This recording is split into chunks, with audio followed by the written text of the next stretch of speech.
Hello aspirants, looking at current affairs for 25th November. These are the 7 news items which we have picked up from the Hindu for today. The first one, after India's retaliation and alarmed Pakistan moves UN. So we have been seeing cross-border firings across LOC and international border in Jammu and Kashmir have been increasing day by day. We saw the mutilation of one soldier's body from India, after which India retaliated, and Pakistan claims 3 soldiers and 4 civilians have been killed in those firings.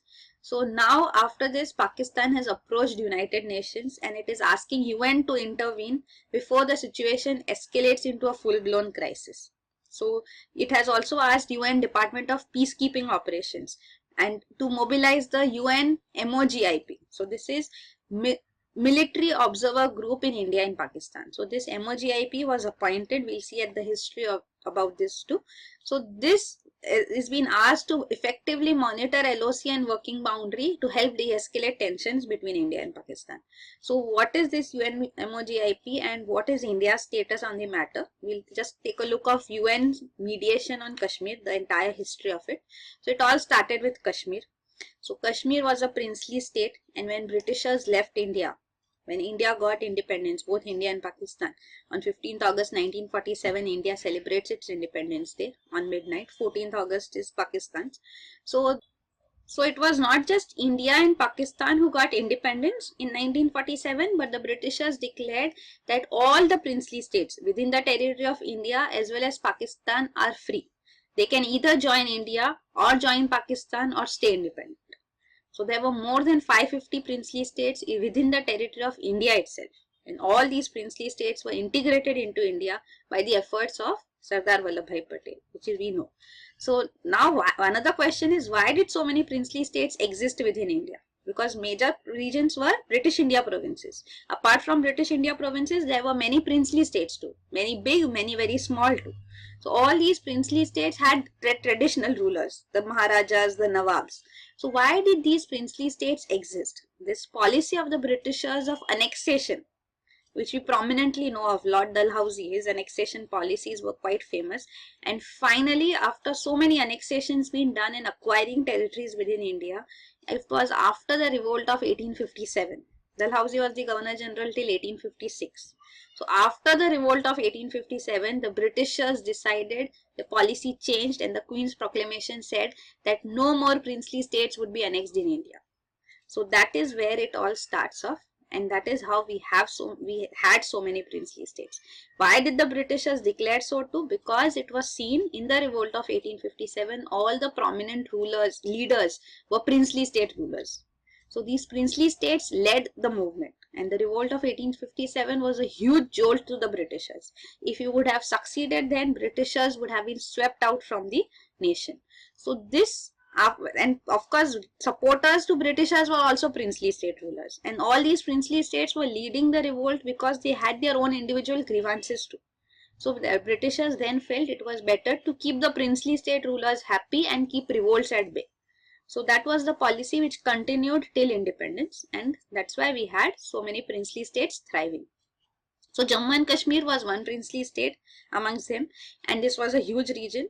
Plus the ruler of Jammu and Kashmir, Maharaja Hari Singh, was a Hindu, and majority of the population in Jammu and Kashmir was Muslims. So now Pakistan wanted Jammu and Kashmir as its unit. Also India wanted Jammu and Kashmir as part of its nation, but the Maharaja was adamant on independence.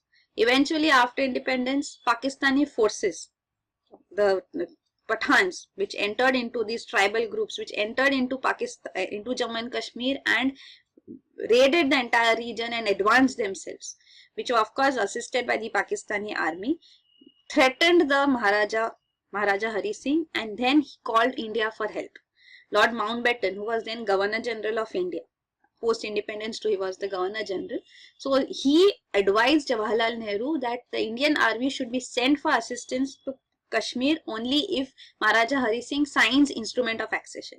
Then it's part of the territory of India, and then you can go ahead and provide assistance. So the instrument of accession was hastily signed by Hari Singh too, and then finally Indian forces entered into Jammu and Kashmir and stopped the Pakistani forces in their tracks. So this was the first India-Pakistan war of 1947. At this point of time, it was seen that the situation is escalating and Pakistan has done a wrong by annexing and trying to raid into a region which had signed the instrument of accession with India. So India approached United Nations, but everything went beyond its expectations. The Western powers supported Pakistan on this matter and India got agitated. So it was a huge mistake of referring this matter to United Nations by India. So it is still considered so too. So now post that we have seen, so at that point of time too, UN Commission for India and Pakistan was appointed. UN Security Council passed a resolution in 1948 and this was done. So after that the Karachi Agreement was signed between India and Pakistan to establish a ceasefire line. So this under UN mediation has been done. But then afterwards UN Military Observer Group in India and Pakistan was appointed. So after this resolution, this was in 1951.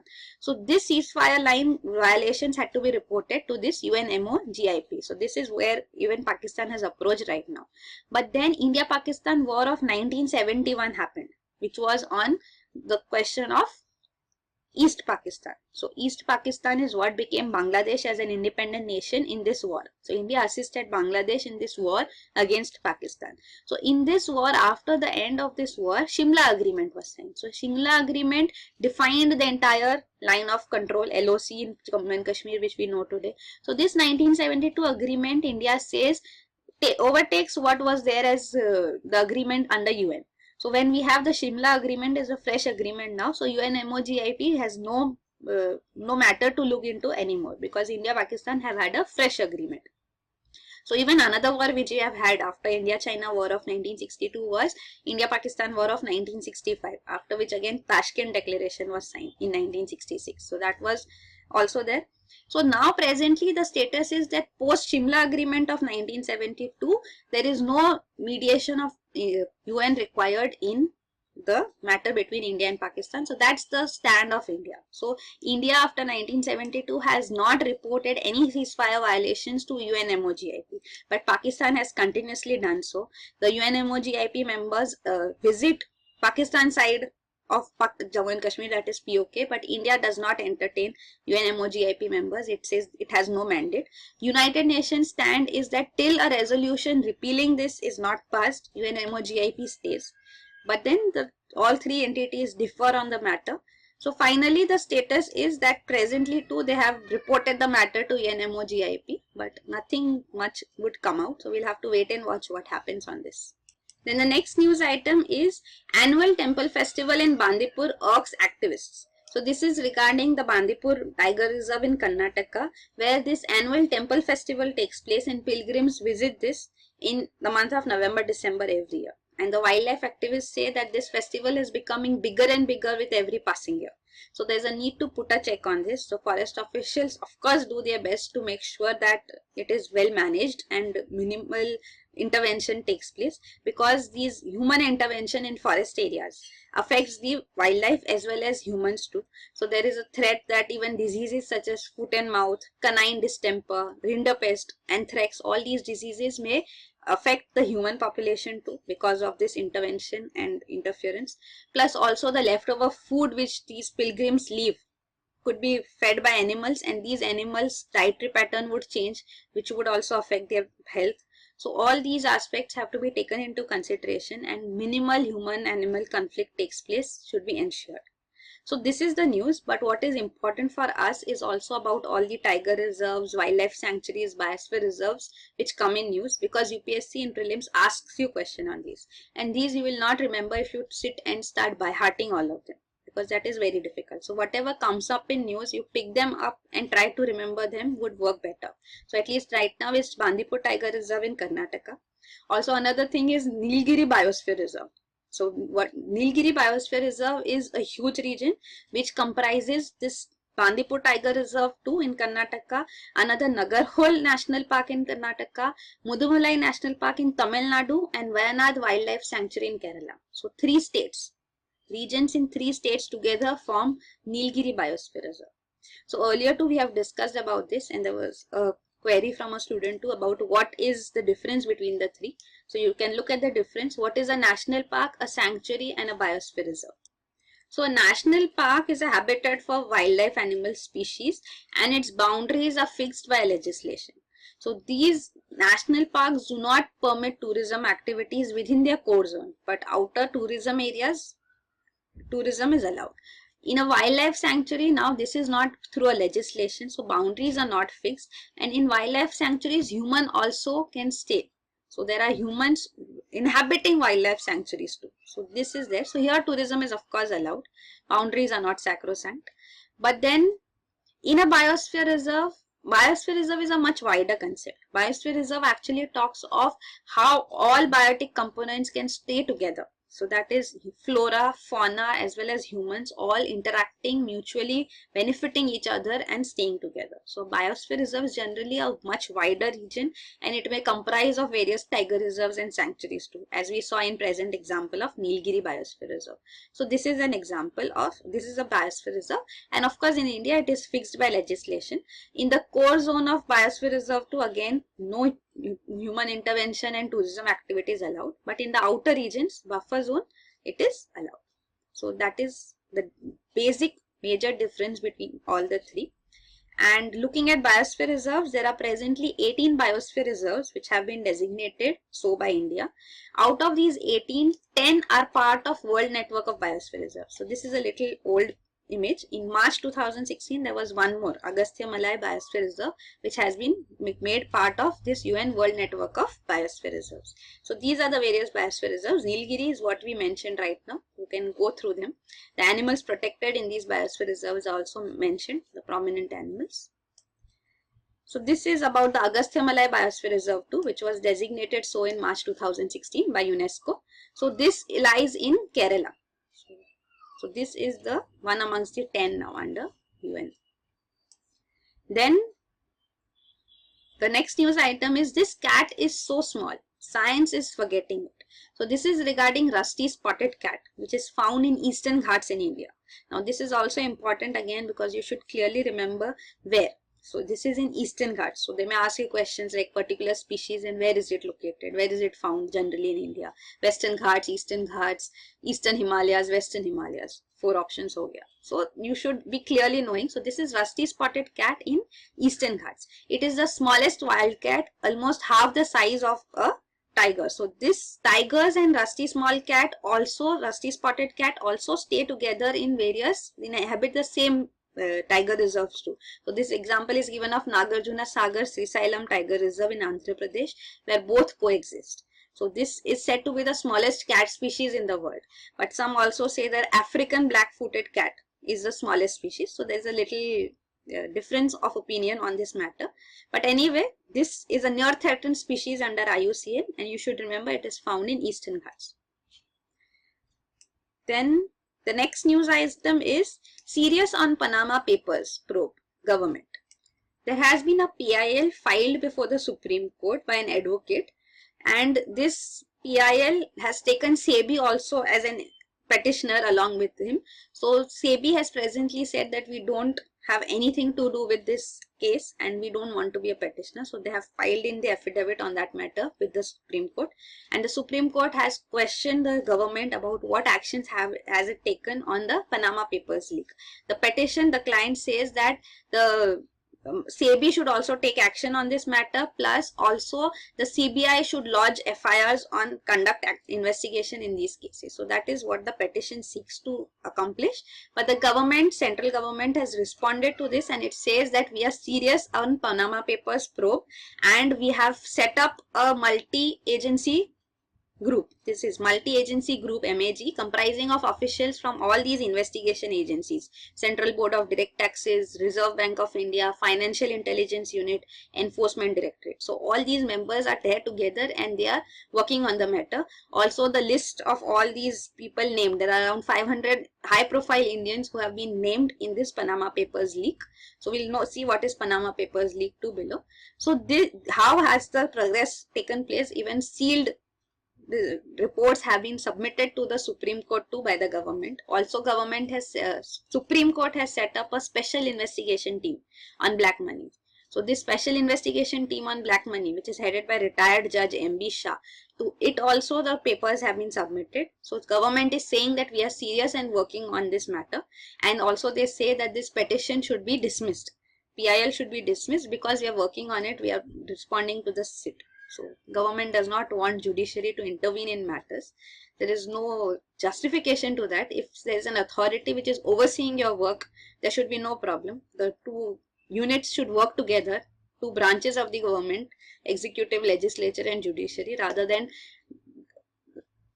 brushing aside any intervention or any kind of supervision on its work. So that is uncalled for. I don't know why center acts like that. But anyway, so this is about Panama Papers leak also, and about the special investigation team too. So first looking at Panama Papers leak. So Panama is a tax haven. Panama lies in Central America, connecting North and South America. Mossack Fonseca is a law-based firm in Panama, and it specializes in creating offshore companies for its clients. So any person who wants to invest in Panama wants to put in their money in a tax haven. So what will happen is, in Panama there will be an offshore company set up for that client. So this offshore company will be a dummy company in which money is put in. So the entire amount of money, which is of course black money, would go into this entity. So it will be unaccounted for money, because Panama has its policies where it will not disclose the identity of people who are foreigners who are investing in the country and for what purpose and what are their taxation details. They'll not look into all that matter. Money comes in, it goes into these companies, and the profits are then accrued to these people in various countries all over the world. So Indians have also invested here. So it is Mossack Fonseca, law-based firm, who will do all the work, setting up offshore companies and getting in profits for them. So your money is safe and your money will earn profits too, and you don't have to disclose it to the government of your country. So this is the method it worked, and here the leaks took place. So these Mossack Fonseca papers, all these leaked out into the media, and from there it went into hands of around 109 international media organizations in 76 countries. So these entire leaked documents have become public worldwide now, and this has resulted in exposing 12 heads of states, including 6 currently in power, to having their investments here in Panama under this Mossack Fonseca. So there are 128 senior politicians and civil servants, companies, banks, law firms, officials, all of them have been named. Even companies have been named, for that matter. Even banks have been named, who have their money up here with Mossack Fonseca. So this is about the prominent leaders who have been named in Panama Papers leak. You can see Vladimir Putin, Xi Jinping, so David Cameron, so Nawaz Sharif, of course, on him too there are investigations going on. So this is there. Then about the SIT. So this special investigation team on black money, headed by retired Supreme Court Judge M.B. Shah, was appointed by the Supreme Court in July 2011 as per its orders. So all these black money related cases, disclosure of their names of these individuals and how the matters are progressing, go to this team. So presently about Panama Leaks too, it has been informed, and sealed documents have been submitted to SIT too by the government. Then next is Europe suspends talks with Turkey. So this is regarding Turkey's membership to EU. So EU comprises of 28 members.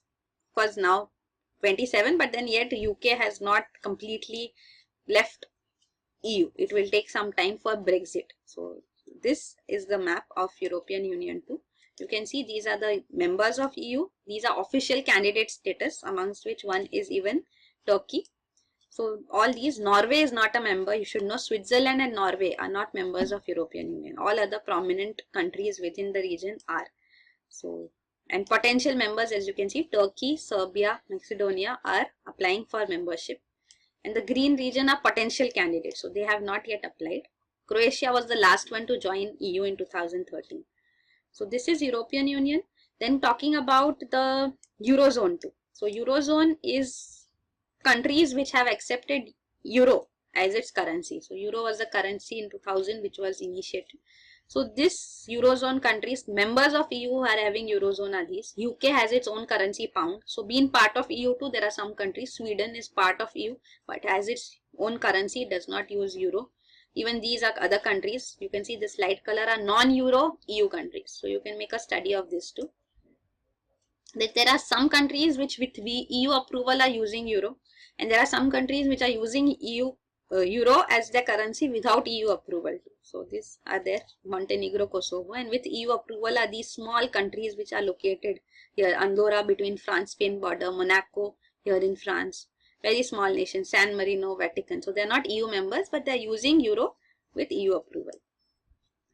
So now coming to the present also case, that is the European Parliament has rejected the membership of Turkey. So this they have voted against this. So European Parliament, the entire institution of EU too, you can have a look here. So this is the orangish color, what you see, this color is legislative branch, blue is executive branch, and this grey color is, dark grey is judicial branch. So these are various three branches of EU, European Union. So European Parliament presently is in news that it rejected the Turkey's accession to European Union. So this is the national parliaments of all countries who, through them, how the governments are elected, national governments are elected, heads of states then become part of European Council and European Commission. So these are two executive heads, executive bodies. European Parliament is legislative body, and of course then European Court of Justice is the judicial body of EU. European Central Bank is the banking authority, and there is a Court of Auditors too. Like the we have CAG in India, so that is auditing body. So this is there. Then looking at the present news, so this is regarding European Parliament voting to suspend talks with Turkey on EU membership. So this is because of the crackdown which is seen against political opponents by the Turkish president Recep Tayyip Erdogan. So it was seen that in July 2016 there was a coup attempt against the president, and since then he has escalated his efforts to press down all dissent. He has fired 1 lakh public officers, public workers, including police officers, teachers, soldiers. They have all been fired. Many hundreds of organizations, including news organizations, have been forced to close. So that's a complete clampdown on any voice of dissent, which we are seeing in Turkey. So as a protest to this, European Parliament has voted to suspend talks with Turkey, which is presently going on. It wants to acquire EU membership. And in response, the President Recep Tayyip Erdogan says that if EU membership procedure is not completed for Turkey within this year, then it will end all interactions with EU. So that is a threat again given here, and Turkey's cooperation with EU is required because it is from Turkey. So Turkey is a Eurasian country. It's not actually in Europe, neither in Europe nor in Asia. It's a connecting country between Europe and Asia. The other one is Russia. So if you look at Europe and Asia, they're not two separated continents, but they're connected by land body. So these lands are in Turkey and Russia.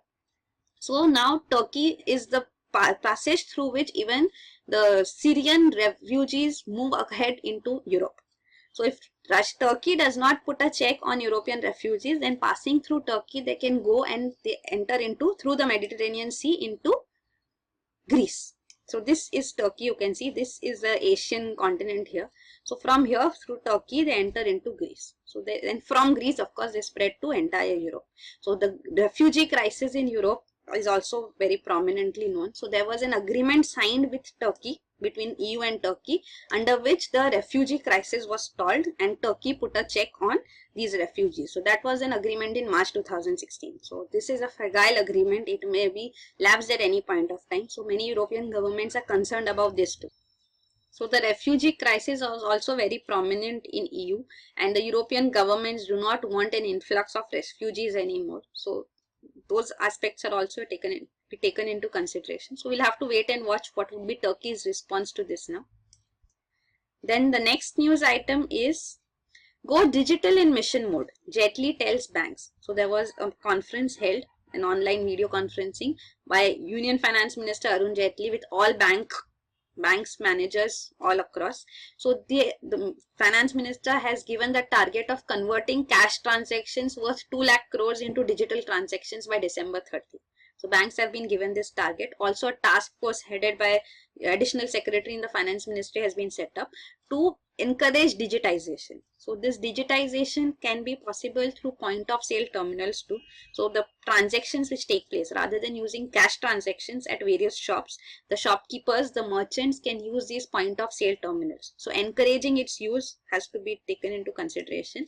Steps have been taken for this. So this is a point of sale terminal which you see. So you swipe your card here, you enter your password, and then you get the transaction through, and also a printed slip which you have to sign. So this point of sale terminals presently also we are seeing in news that these are being used even by vegetable vendors. So something of this sort is what the government wants to encourage. But there is one drawback of this too, that in such transactions you have to pay the merchant discount rate.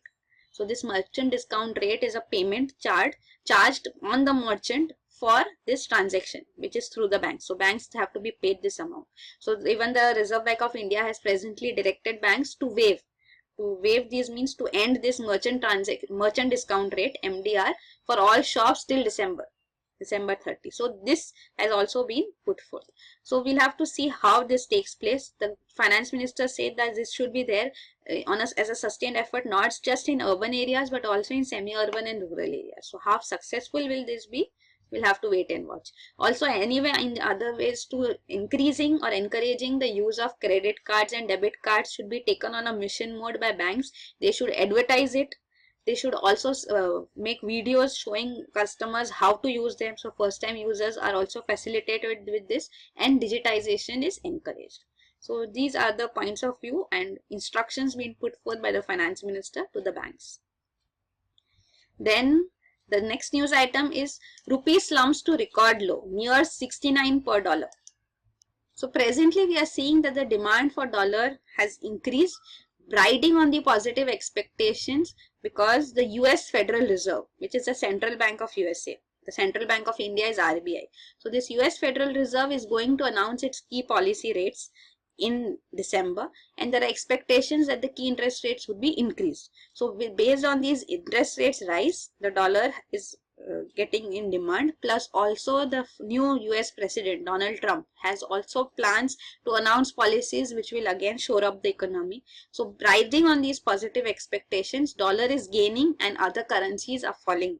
So this is what is seen. Even Indian Central Bank RBI has intervened. It has asked even state-run banks to sell dollars so that rupee fall can be stalled.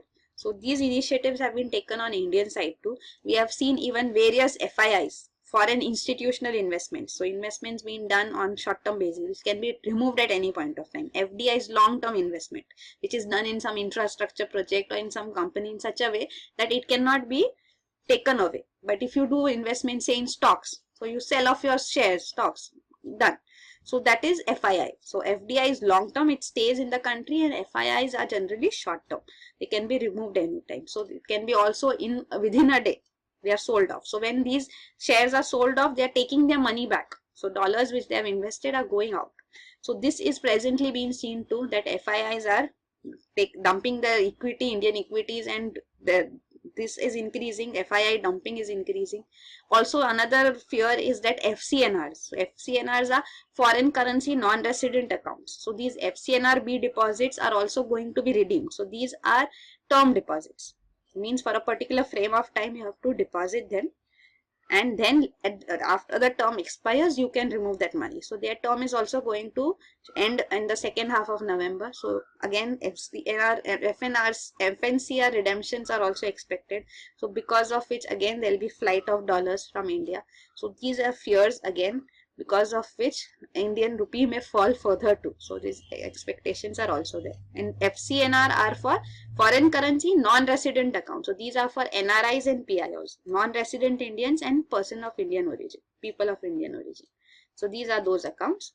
So these are called savings accounts. So there are two types of accounts, as I said, time deposits and demand deposits. So time deposits means you have to keep your amount in for a particular frame of time, like we know about fixed deposits. So those are time deposits, term deposits, and current deposit and demand deposits are like savings account, current accounts. Whenever you demand money from your account, it has to be given to you. So that is demand deposit. So that is not happening right now is another matter because of demonetization, but that is the basic difference of time and demand deposits.